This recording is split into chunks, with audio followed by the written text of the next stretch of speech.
So yesterday evening we spoke about how the spiritual search, the search for truth, the search to know our true nature, the search for freedom from psychological suffering, the search to come home, whichever form that search takes. We spoke about how it can easily get hijacked, taken over by an unseen psychological need for escaping pain. So then the hope of salvation through awakening, the expectation that awakening or freedom or enlightenment will erase the pain of human suffering, the human experience, that all movement between what we might call dark and light will come to an end, and that we somehow live in the eternal light, and we imagine or interpret that light to be some blissful state.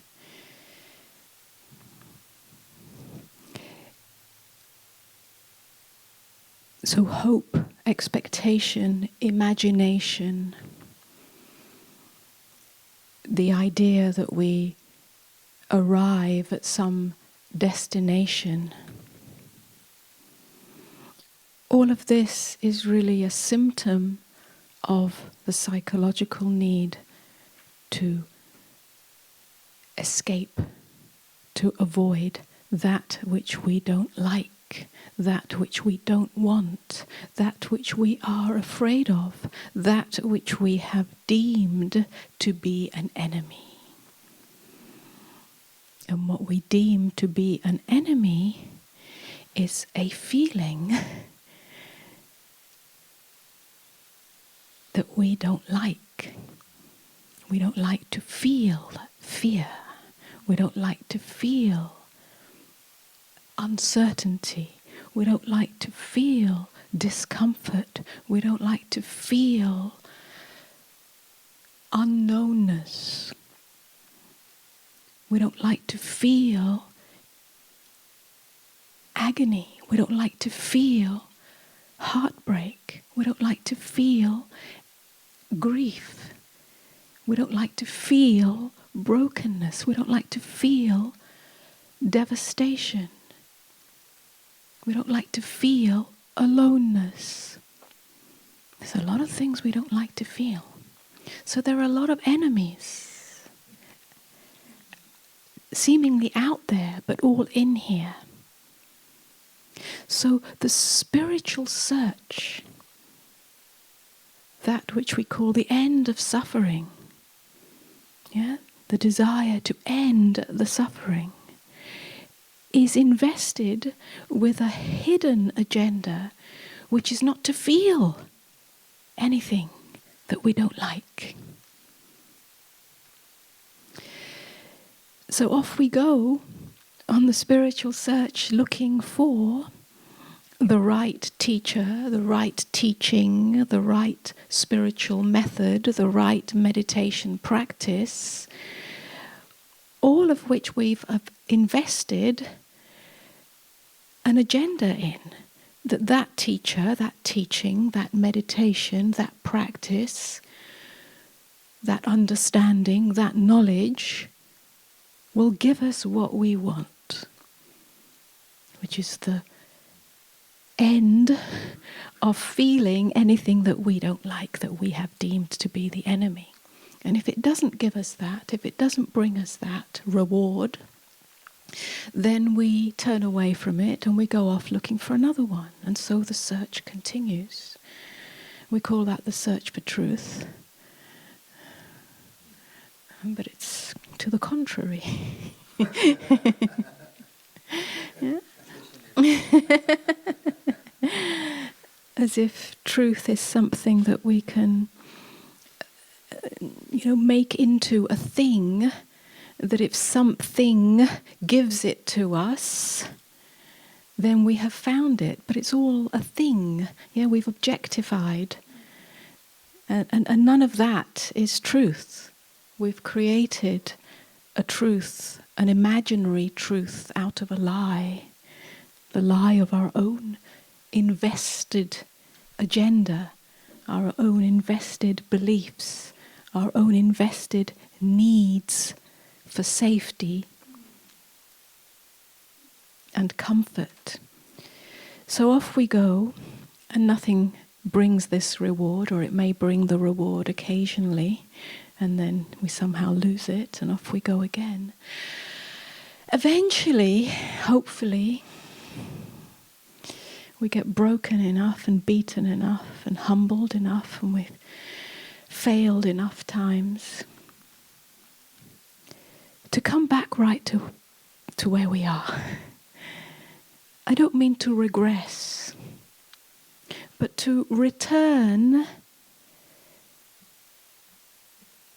having gone through a process of seeking and failing, and hopefully demythologizing along the way. Hopefully being stripped of some of the erroneous, illusory imaginations of what freedom looks like, of what awakening looks like, of what truth looks like.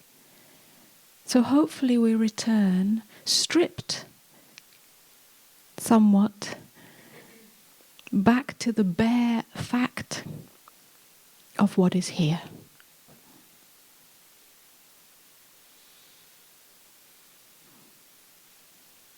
It stops being a spiritual issue and starts being a human issue.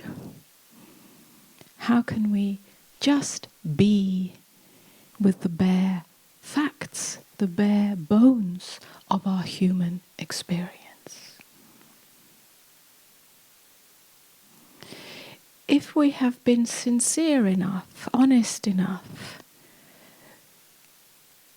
with ourselves, willing to expose to ourselves all the little tricky saboteurs, all the little tricky beliefs that stand in the way of simply being here in the deepest acceptance of what is here, in and as our experience. If we have been sincere with that, honest with ourselves,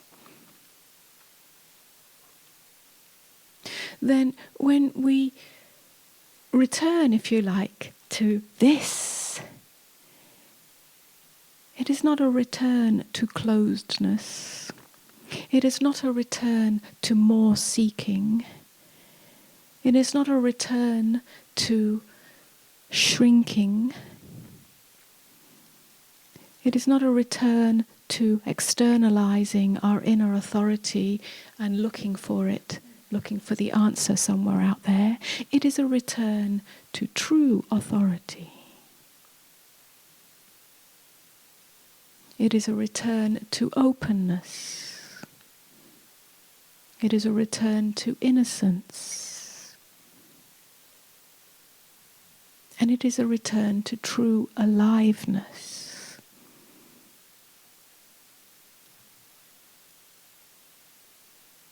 It means that nothing, we have no more enemies. Nothing is the enemy. No feeling, no sensation, no emotion. Nothing is an enemy.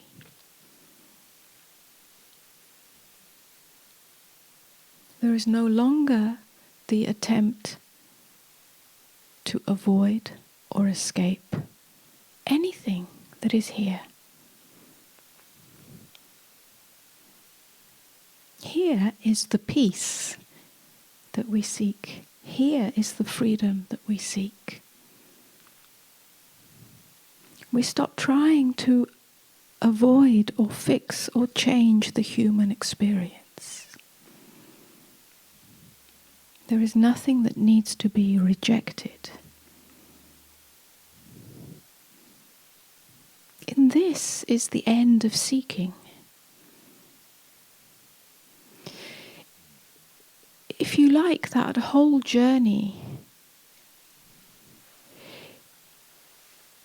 is a forging of our capacity and willingness to surrender.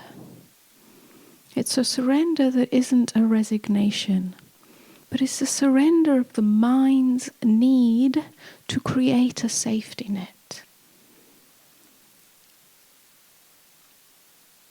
It's the surrender of the mind's need to come to a conclusion about its experience. Very often when there's a feeling that we don't like, that we don't want, that is too intense or too dark or too scary or too something or other, we come to a conclusion about it. The conclusion is, it shouldn't be here. And therefore, I'm a bad person because it's here. There's something wrong with me.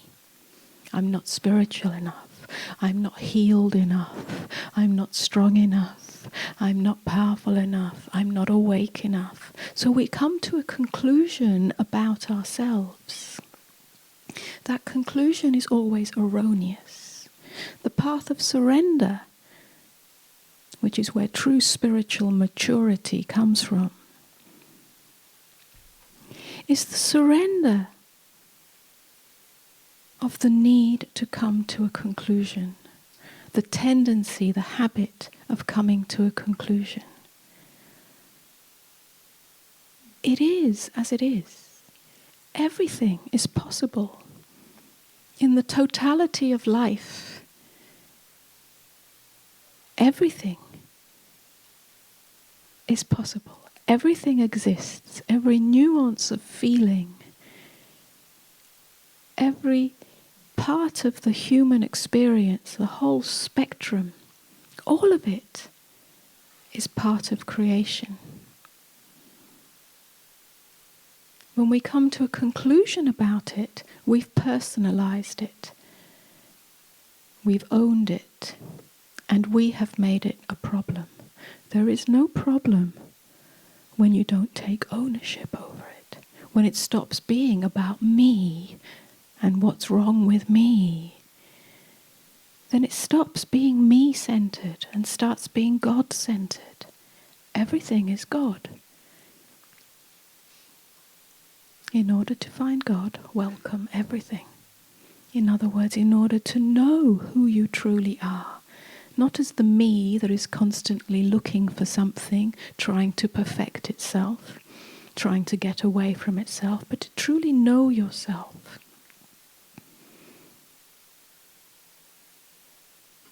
Welcome everything. Which means not taking it personally, not taking ownership over it, not coming to a conclusion about it, not making it a problem. And then you will see that everything passes through this moment, everything is moving and everything is unmoving. The openness is unmoving. The experience is moving.